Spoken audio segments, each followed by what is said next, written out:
Hello friends, नमस्कार। स्वागत है एक और नए शानदार वीडियो में। आज की इस वीडियो में मैं आप लोगों को बताऊंगा एसएससी के द्वारा जो है ना एक और वैकेंसी का डिटेल्स नोटिफिकेशन जारी कर दिया गया है। दोस्तों, आज जो डेट है वो 28 मार्च 2024 है और 28 मार्च 2024 को ही ssc.gov.in के द्वारा जो है ना एक वैकेंसी का नोटिस निकाला गया है। अगर हम बात करें तो एसएससी जो है ना वो गवर्नमेंट ऑफ इंडिया के अंदर आती है, जिसका हेड ऑफिस दिल्ली में स्थित है। इसका एड्रेस यहाँ पे लिखा हुआ है और ऊपर में आप देखिएगा तो यहाँ पे एसएससी का लोगो लगा हुआ है। यहाँ पे अगर हम बात करें तो ये जो नोटिस है बताया हुआ है कि notice junior engineer civil mechanical electrical examination 2024 यानी कि एसएससी जेई का जो है ना नोटिफिकेशन जारी कर दिया गया है। दोस्तों, अगर हम इसके नोटिफिकेशन की बात करें तो सबसे पहले यहाँ पे बताया गया है कि date of submission of online application. इसका ऑनलाइन एप्लीकेशन जो है ना वो 28 मार्च 2024 से लेकर 18 अप्रैल 2024 तक आप लोग भर सकते हैं। Last date and time of receipt of online application जो है वो 18 अप्रैल 2024 रखा गया है, रात में 11 बजे। लास्ट डेट जो है पेमेंट करने का वो रखा गया है 19 अप्रैल 2024 को। और यहाँ पे बोला गया है कि एप्लीकेशन फॉर्म जो आप करेक्शन करेंगे वो 22 अप्रैल और 23 अप्रैल को करेंगे। दोस्तों, यहाँ पे आगे बताया हुआ है कि tentative schedule of computer based examination paper 1 जो इसका होगा वो बोला गया है कि 4 जून से लेकर 6 जून के बीच में जो है ना इसका ऑनलाइन एग्जामिनेशन कराया जाएगा। ऑनलाइन एग्जामिनेशन होने के बाद एग्जामिनेशन दूसरा एग्जामिनेशन होता है, वो भी कंप्यूटर बेस्ड होता है। वो बोला गया है कि टू बी नोटिफाइड लेटर, यानी कि ये जल्द ही आपको बताया जाएगा। यहाँ पे बोला गया है कि अगर इसका टोल फ्री हेल्पलाइन नंबर पे आप संपर्क करना चाहें तो यहाँ पे दिया हुआ है 1830 93 063। इसका जो है ना हेल्पलाइन नंबर है, इस पे जो है ना कांटेक्ट कर सकते हैं।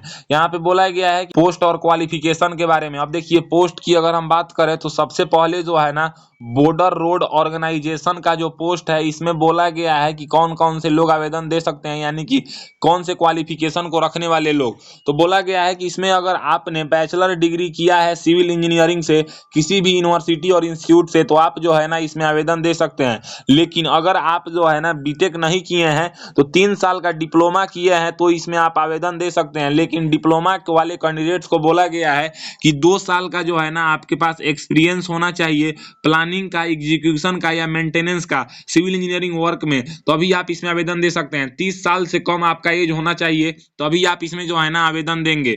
उसके बाद यहाँ पे जो है ना junior engineer electrical and mechanical के बारे में बताया गया है कि इसमें वही लोग आवेदन दे सकते हैं बॉर्डर ऑर्गेनाइजेशन में जिनका जो है ना डिग्री है, यानी कि बीटेक है मैकेनिकल या इलेक्ट्रिकल में, वो लोग आवेदन दे सकते हैं। अगर जिनके पास मैकेनिकल में या मतलब ये इलेक्ट्रिकल में बीटेक नहीं है, अगर 3 साल का डिप्लोमा है तो उनको जो है ना 2 साल का एक्सपीरियंस चाहिए तभी वो आवेदन दे सकते हैं। अगला जो पोस्ट है हमारा, यहाँ पे बोला गया है कि Brahmaputra board ministry of Jal शक्ति, यहाँ पे जेई सिविल के लिए 3 साल का अगर आपके पास डिप्लोमा है तो आप इसमें आवेदन दे सकते हैं। एज 30 साल से आपका ज्यादा नहीं होना चाहिए। उसके बाद यहाँ पे बोला गया है कि सेंट्रल वाटर कमीशन जेईएम, यानी कि मैकेनिकल वाले के लिए बोला गया है कि बैचलर डिग्री चाहिए मैकेनिकल में तभी आप आवेदन दे सकते हैं। और जेई सिविल वाले के लिए बोला गया है कि बैचलर डिग्री या डिप्लोमा आपको चाहिए सिविल में तब आप आवेदन दे सकते हैं। 30 साल से ज्यादा आपका एज नहीं होना चाहिए। उसके बाद यहाँ पे बोला गया है 4 नंबर में पोस्ट है central public works department CPWD, ये है जेई इलेक्ट्रिकल के लिए और जेई सिविल के लिए। इसमें बोला गया है कि डिप्लोमा इन इलेक्ट्रिकल और मैकेनिकल इंजीनियरिंग से अगर आपने किया है तो आप इसमें आवेदन दे सकते हैं। डिप्लोमा इन सिविल इंजीनियरिंग से अगर आपने किया है तो आप इसके लिए एलिजिबल हैं। 32 साल से एज ज्यादा नहीं होना चाहिए। उसके बाद है central water and power research station, इसमें जेई इलेक्ट्रिकल के लिए है, जेई सिविल के लिए है। डिप्लोमा मांगा गया है मतलब इलेक्ट्रिकल में, और डिप्लोमा मांगा गया है सिविल में। 30 साल से ज्यादा एज नहीं होना चाहिए। उसके बाद जो अगला पोस्ट है यहाँ पे बोला गया है कि DGQA naval ministry of defence के अंदर ये पोस्ट आता है, जेई मैकेनिकल के लिए है। अगर आपने डिग्री किया है मैकेनिकल इंजीनियरिंग से तो आप इसमें आवेदन दे सकते हैं। डिग्री नहीं किया है, डिप्लोमा किया है तो 2 साल का एक्सपीरियंस चाहिए और 30 साल से एज ज्यादा नहीं होना चाहिए। उसके बाद यहाँ पे बोला गया है जेई इलेक्ट्रिकल के लिए अगर आपने बीटेक किया है तो आप आवेदन दे सकते हैं। अगर आपने डिप्लोमा किया है तो 2 साल का एक्सपीरियंस चाहिए तब आप आवेदन देंगे। अगला यहाँ पे है तो बोला गया है कि जैसे ऑर्गेनाइजेशन जो है वो फराक्का barrage project ministry of Jal शक्ति जो है ये जेई इलेक्ट्रिकल के लिए है। अगर आपने डिप्लोमा किया है इलेक्ट्रिकल से तो आप इसमें आवेदन दे सकते हैं। उसके बाद है Farakka bras ministry of Jal शक्ति जेई सिविल के लिए है। अगर आपने डिप्लोमा किया है सिविल से तो आप इसमें आवेदन दे सकते हैं। उसके बाद है मिलिट्री इंजीनियरिंग सर्विस MES है जेई सिविल के लिए। अगर आपने जो है ना बीटेक किया है सिविल से तो आप इसमें आवेदन दे सकते हैं। लेकिन अगर आपने बीटेक नहीं किया है, डिप्लोमा किया है, तो आपको 2 साल का वर्क एक्सपीरियंस चाहिए और एज 30 साल से ज्यादा नहीं होना चाहिए, तभी आप इसमें आवेदन दे सकते हैं। उसके बाद जो है इसमें है जेई यानी कि junior engineer electrical and mechanical के लिए बोला गया है कि डिग्री चाहिए इलेक्ट्रिकल में या मैकेनिकल में। अगर डिग्री नहीं है यानी कि बीटेक नहीं है तो 3 साल का डिप्लोमा है तो आपको जो है ना 2 साल का वर्क एक्सपीरियंस चाहिए, तभी आप इसमें जो है ना आवेदन दे सकते हैं। उसके बाद यहाँ पे बोला गया है कि national technical research organisation NTR को आरओ का जो पोस्ट है ये जेई सिविल के लिए है। Diploma in civil engineering from a recognised university से अगर आपने किया है तो आप इसमें आवेदन दे सकते हैं। 30 साल से ज्यादा नहीं होना चाहिए। यानी कि कंप्यूटर साइंस हो गया, इंफॉर्मेशन टेक्नोलॉजी हो गया, इलेक्ट्रॉनिक्स हो गया, इन सब ब्रांच के लिए जो है ना वैकेंसी नहीं निकाला जाता है। जो वैकेंसी निकाला जाता है उसमें सबसे ज्यादा पोस्ट जो होता है वो बॉर्डर रोड ऑर्गेनाइजेशन में होता है। बॉर्डर रोड ऑर्गेनाइजेशन में डिप्लोमा वाले कैंडिडेट सभी आवेदन दे सकते हैं जब उनके पास 2 साल का जो है ना वर्क एक्सपीरियंस हो, नहीं तो वो आवेदन नहीं दे सकते हैं। बीटेक हो तब आप आवेदन देंगे। यहाँ पे वैकेंसी के बारे में बताया गया है कि बॉर्डर रोड ऑर्गेनाइजेशन में जो है ना मेल कैंडिडेट्स के लिए जेई सिविल में जो है ना SC में 76 वैकेंसी है, ST में 36 वैकेंसी है, OBC में 136 वैकेंसी है, EWS में 48 वैकेंसी है, UR में 142 वैकेंसी है, टोटल 438 वैकेंसी है। Border road organisation for male candidates only जो है जेई इलेक्ट्रिकल एंड मैकेनिकल के लिए SC में 8 वैकेंसी है, ST में वैकेंसी नहीं है, OBC में वैकेंसी नहीं है, EWS में 2 वैकेंसी है, UR में 27 वैकेंसी है, टोटल 37 वैकेंसी है।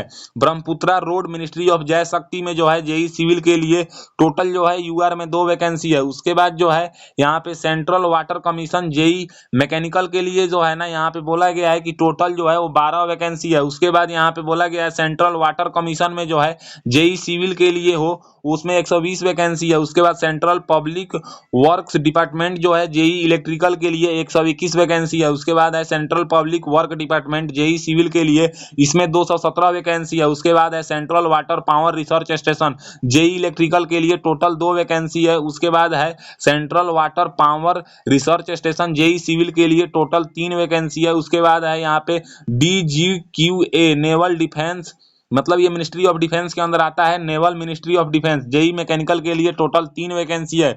उसके बाद जो अगला पोस्ट है यहाँ पे बोला गया है कि DGQA naval ministry of defence JE electrical के लिए जो टोटल वैकेंसी है वो 3 है। Farakka barrage project ministry of Jal Shakti में जेई इलेक्ट्रिकल के लिए जो है वो टोटल 2 वैकेंसी है। उसके बाद फराक्का barrage project ministry of Jal Shakti में जेई सिविल के लिए टोटल 2 वैकेंसी है। उसके बाद जो है ना यहाँ पे मिलिट्री इंजीनियरिंग सर्विस MES में जो वैकेंसी है उसके बारे में जो है ना आगे यहाँ पे जानकारी अभी नहीं दिया गया है। National technical research organisation NTRO में जेई सिविल के लिए टोटल 6 वैकेंसी है। यहाँ पे बोला गया है कि जैसे आप आवेदन देंगे तो अगर आप OBC कैटेगरी से बिलोंग करते हैं, EWS कैटेगरी से बिलोंग करते हैं, SC कैटेगरी से बिलोंग करते हैं या PWD कैटेगरी से बिलोंग करते हैं तो आपको जो है ना फॉर्म भरने का लास्ट डेट से पहले आपके पास जो है ना इसका कैटेगरी सर्टिफिकेट चाहिए। अगर आपके पास नहीं है तो आप लोग जनरल कैटेगरी में आएंगे। यहाँ पे जो है बताया गया है कि जूनियर इंजीनियर सिविल में जो है ना किस तरह के लोग जो है ना एप्लीकेबल हैं आवेदन देने के लिए। नेचर ऑफ फिजिकल डिसेबिलिटी में बताया गया है कि किस प्रकार का फिजिकल डिसेबिलिटी जो है ना वो चल सकता है। यहाँ पे आगे बात करें तो बोला गया है कि नेशनलिटी जो है ये सिटीजन ऑफ इंडिया, ये सब्जेक्ट ऑफ नेपाल, ये सब्जेक्ट ऑफ भूटान के लोग जो है इसमें आवेदन दे सकते हैं। यहाँ पे एज लिमिट के बारे में बताया गया है कि जिसमें किसी में 30 साल का है और किसी में 32 साल का है। जिसमें अपर एज जितना है उसमें जो है ना SC ST को 5 साल का छूट दिया जाएगा, OBC को 3 साल का छूट दिया जाएगा, PWD ऑन रिजर्व EWS को 10 साल का छूट दिया जाएगा और PWD OBC को 13 साल का छूट दिया जाएगा, PWD SC ST को 15 साल का छूट दिया जाएगा। एक सर्विसमैन को जब रिटायर हुए हैं तब से 3 साल का छूट दिया जाएगा। अगर आप डिफेंस पर्सनल हैं, डिसेबल इन ऑपरेशन ड्यूरिंग, मतलब अगर आपका कोई ऑपरेशन हुआ है, ऑपरेशन बोले तो जैसे अगर आप देश से लड़ते टाइम पे कोई डिसेबल हो गए हैं तो उनको 3 साल का रिजर्वेशन दिया जाएगा। Defence personnel disabled in operation during hospitalities अगर आप हैं तो आप यहाँ पे 8 साल का आपको जो है ना छूट दिया जाएगा। आगे अगर हम बात करें तो हाउ टू अप्लाई के बारे में बोला गया है, तो सबसे पहले जो है ना ssc.gov.in पे आप लोगों को आना है। ssc.nic.in पे जिनका भी रजिस्ट्रेशन है वो वैलिड नहीं रहेगा। ssc.gov.in पे जो है ना आपको OTR यानी कि वन टाइम रजिस्ट्रेशन करना है। यहाँ पे देखिएगा कि विल नॉट बी फंक्शनल, यानी कि जो है ना ये अब वर्क नहीं करेगा। आपको ssc.gov.in पे OTR करके उसके बाद जो है ना लॉगिन करके तब जो है ना मतलब लाइव एप्लीकेशन में जाना है और एप्लीकेशन को भरना है। एप्लीकेशन भरते टाइम पे अगर आप मान लीजिए कि लॉग आउट हो जाते हैं तो आपको जो है ना एप्लीकेशन खोलने के बाद my application history of application में जाके वहां से आवेदन देना है। यहाँ पे अगर हम बात करें एप्लीकेशन फी की तो 100 रुपये एप्लीकेशन फी आपको लगने वाला है। अगर आप SC कैटेगरी से हैं, ST कैटेगरी से हैं, एक सर्विसमैन है, PWBD हैं, तो आपको जो है ना पैसा नहीं लगेगा, मतलब पूरा पैसा जो है वो छूट रहेगा। पैसा जो पे करने का माध्यम है बोला गया है कि आप Bhim UPI, net banking, debit card, master card, रुपए कार्ड, ये सब से आप जो है ना पेमेंट्स करेंगे। अगर आप इनकम्प्लीटेड एप्लीकेशन फॉर्म भरेंगे तो उस पे जो है ना SSC विचार नहीं करेगा। उसके बाद यहाँ पे बताया गया है कि अगर आप फॉर्म को जो है वो गलत भर देते हैं तो आपको जो है ना 200 रुपया लगेगा एप्लीकेशन फॉर्म को मॉडिफाई या सुधारने में। अगर आप दोबारा सुधारते हैं और उसमें भी कुछ गलत हो जाता है, फिर आपको दोबारा सुधारने की जरूरत पड़ता है, तब आपको 500 रुपया का देना पड़ेगा। इसलिए फॉर्म को जो है आप लोग ध्यान पूर्वक भरिएगा, नहीं तो कहीं गलती छूट जाए तो मतलब आपको जो है ना एक्स्ट्रा चार्ज देना पड़ेगा। यहाँ पे जो है ना SSC आपको जो है ना जोन वाइज एग्जामिनेशन सेंटर बताया है, जैसे कि है ना बिहार को और उत्तर प्रदेश को वो सेंट्रल रीजन में रखता है और ईस्टर्न रीजन में अंडमान निकोबार, आइसलैंड, झारखंड, उड़ीसा, सिक्किम, वेस्ट बंगाल आते हैं। तो यहाँ पे जो है ना आपको अपना रीजन देख लेना है। उसी रीजन में जो है ना इधर जो सेंटर लिखा हुआ है या इसी में से किसी एक सेंटर को आप चुन सकते हैं। कर्नाटक केरला रीजन जो है KKR, इसमें कर्नाटक, केरला एंड लक्षद्वीप आता है। अगला जो रीजन है यहाँ पे बोला गया है मध्य प्रदेश रीजन, जिसमें जो है ना आपको छत्तीसगढ़ एंड मध्य प्रदेश आते हैं। नॉर्थ ईस्टर्न रीजन जो है अरुणाचल प्रदेश हो गया, उसके बाद जो है ना आसाम हो गया, मणिपुर हो गया, मेघालय हो गया, मिजोरम हो गया, नागालैंड हो गया, त्रिपुरा हो गया। इन सब जगह पे जो है ना आपका एग्जाम होगा। जैसे यहाँ पे नॉर्थ रीजन की बात करें, दिल्ली, राजस्थान एंड उत्तराखंड में जो है ना आपका एग्जाम होगा। नॉर्थ वेस्टर्न रीजन NWR की बात करें तो चंडीगढ़ हो गया, हरियाणा हो गया, हिमाचल प्रदेश हो गया, जम्मू कश्मीर हो गया एंड लद्दाख हो गया एंड पंजाब हो गया। इन सब जगह पे आपका जो है एग्जाम होगा। साउथ रीजन SR हो गया, इसमें जो है ना आंध्र प्रदेश हो गया, पांडुचेरी हो गया, तमिलनाडु हो गया, तेलंगाना हो गया। उसके बाद जो है ना यहाँ पे अगला जो रीजन है वो है वेस्टर्न रीजन WR, यानी कि इसमें आता है Dadar and Nagar Haveli and Daman and Diu, Goa, Gujarat and Maharashtra आता है वेस्टर्न रीजन में। तो यही कुल 9 रीजन में जो है ना SSC को बांटा गया है। तो यही कुल नोटिफिकेशन था SSC JEE का। उम्मीद है कि पूरा नोटिफिकेशन आपको समझ में आ गया होगा। जैसे ही इसका फॉर्म जो है 28 मार्च यानी कि आज ही के डेट से आवेदन स्टार्ट होता है, मैं थोड़े देर में या कल सुबह तक आपको एक लाइव फॉर्म फिल करके वीडियो दिखाऊंगा ताकि आपको कोई समस्या ना हो। अगर मेरी दी हुई जानकारी आपको पसंद आता है तो मेरे वीडियो को लाइक कीजिए एंड ऐसे ही इन्फॉर्मेटिव वीडियो के लिए मेरे चैनल को सब्सक्राइब कीजिए। आज के लिए बस इतना ही, मैं आपसे विदा लेना चाहूंगा। तब तक आप लोग देखते रहिए मेरा यूट्यूब चैनल फॉर्म फिलअप की नॉलेज। जय हिंद, जय भारत।